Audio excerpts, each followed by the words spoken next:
Ladies and gentlemen, boys and girls, welcome. Today I'm going to be showing you how I use Adobe Photoshop to transform a cartoon character from a TV series that's very near and dear to my heart. This shit means something to me, man! Into a more realistic and stylized version. Now, if you're like me, who grew up in the early 2000s and had any taste at all, Get a load of this guy! You probably watched Ben 10. And if you didn't, it's basically about a kid whose name's Benjamin who finds a watch from outer space that can transform him into a set of 10 different aliens, hence the name Ben 10. Let's see which one of those aliens I'll be working on today.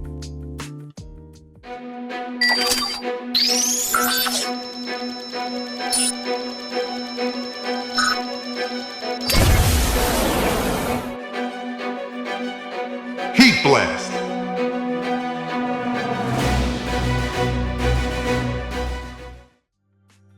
Since none of you have the attention span for any more of an intro because TikTok has all of your brain cells absolutely cooked.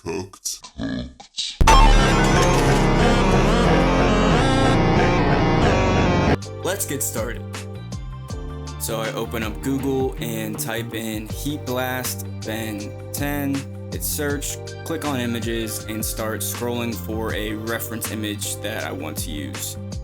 Now that I found this guy, I'm going to open up Photoshop, click on solid color, and choose a nice dark background to start with. Next, I throw my reference photo in there and position him how I want. Then I grab my pen tool, tracing over his shoulder, not really worrying about getting it too perfect, just as long as I cover that whole section. Then add a color fill to my selection and repeat that process for his entire body. Are you killing me? Where did you hear that? Now that I have all the rock sections of his body done, I have to do the same exact thing for the entire perimeter of the character. Oh shit, here we go again. Now that I have them all traced out onto separate layers, I'm gonna bring in my textures. I bring in this rocky, volcanic-like image and move it to where I need. I then add a liquefy filter to it and start warping and adjusting it to sort of fit that section of his shoulder. Make sure to add a clipping mask to that shape, then repeat that for all the shapes that I just traced out. Yet again, another grueling process detrimental to my mental health. What the f*** is wrong with you? So for his elbow, I make sure to get that texture nice and form-fitting, and do the same thing for his torso, and then his leg. Finally, for his face, instead of liquefy, I'm going to be using warp because sometimes I just want to be different. So with that tool, I use all those pinpoints and just try to fit that general shape of his head. Now all the images of that texture are liquefied and clipped to those shapes I traced out earlier.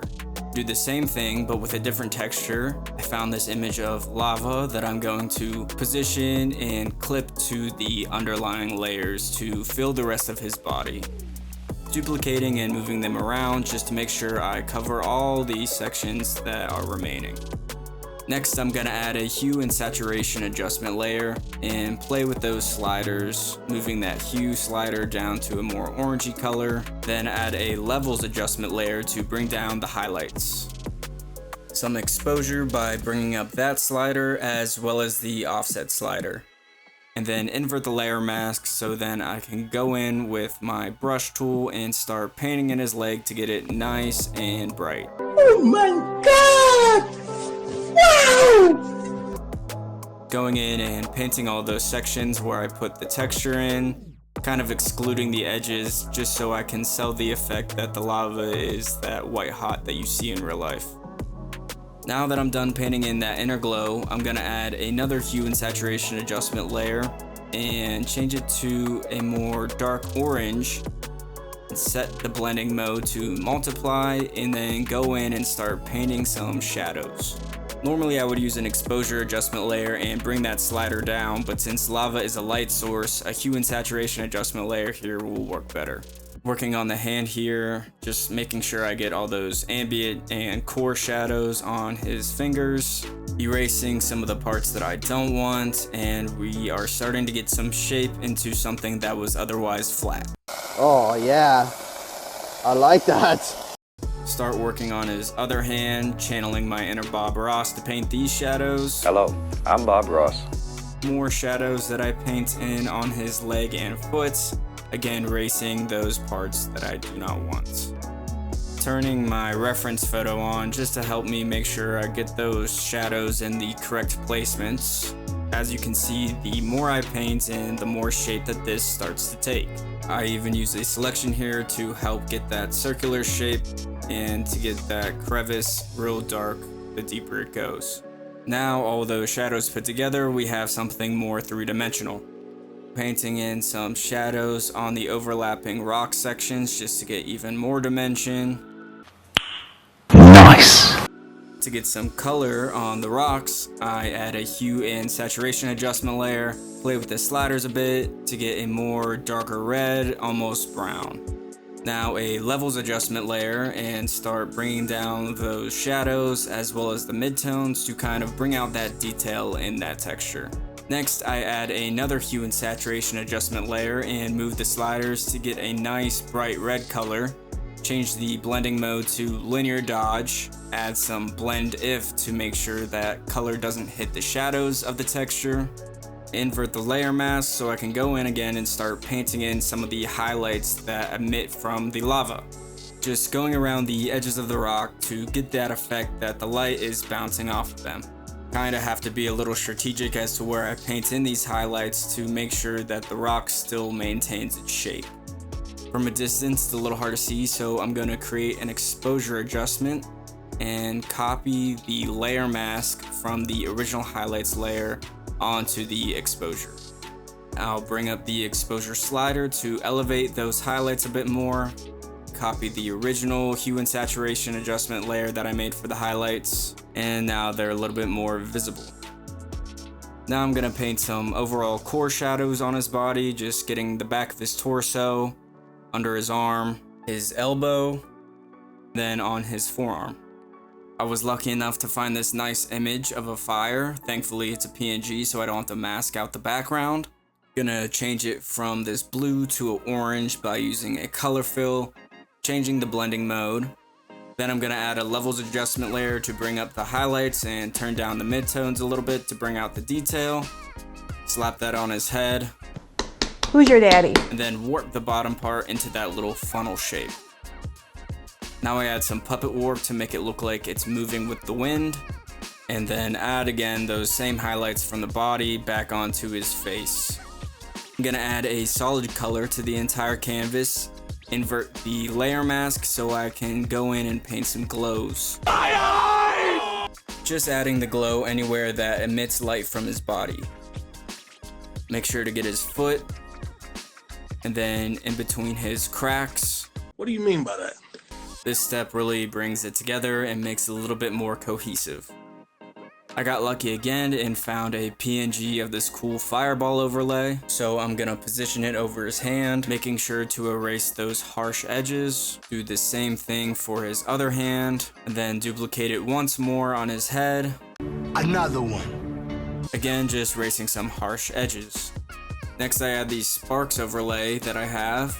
Set the blending mode to color dodge and then position around anywhere where there is fire. Invert the layer mask and then just tap in some of those sparks. Just tap it in, give it a little tappy. Anywhere where there is fire, and then even here on his legs.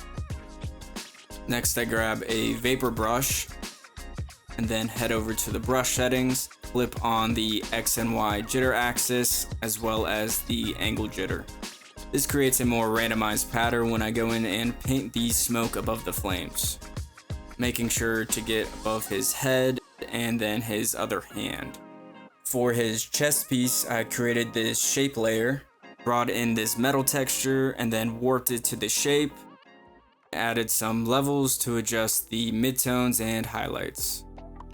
Started working on the logo with just a white circle, some lines, and moved them around just to make sure I got the design right. Made those triangles gray and then masked out all the sections that are not. Added an RBG overlay just to get some texture into it. A distort transformation to angle it at the right position. Ended up changing the texture because I thought it was a little disgusting, but here I'm adding in some shadows from the chest piece and topped it off with some glow. Adding in some overall highlights to the body, all on the right side, just on his arm, outside on his torso, fading from right to left, again on his knee. Those highlights are needed because I'm going to add an overall light source coming up from the right corner of the canvas. Just go up here with an inverted mask, and with a couple of clicks, you have something like that. And with a few minor adjustments and a camera raw filter, here's the final result.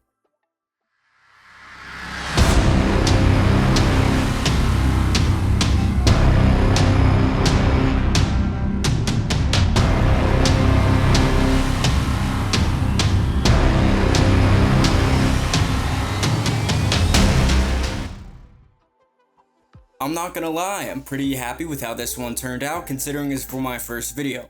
And if you're still watching, I want to give a major shout out to not only you, but to also Benny Productions. He was a major inspiration for this piece and for this video. So if you like stuff like this, I recommend go checking out his channel and watching his videos. I plan on turning this video into a series of videos continuing on with the rest of the 9 remaining aliens, so be on the lookout for future videos. And since I'm no better than any other YouTuber, I'm gonna ask that you like, comment, and subscribe. I'll see you next time, and thanks for watching.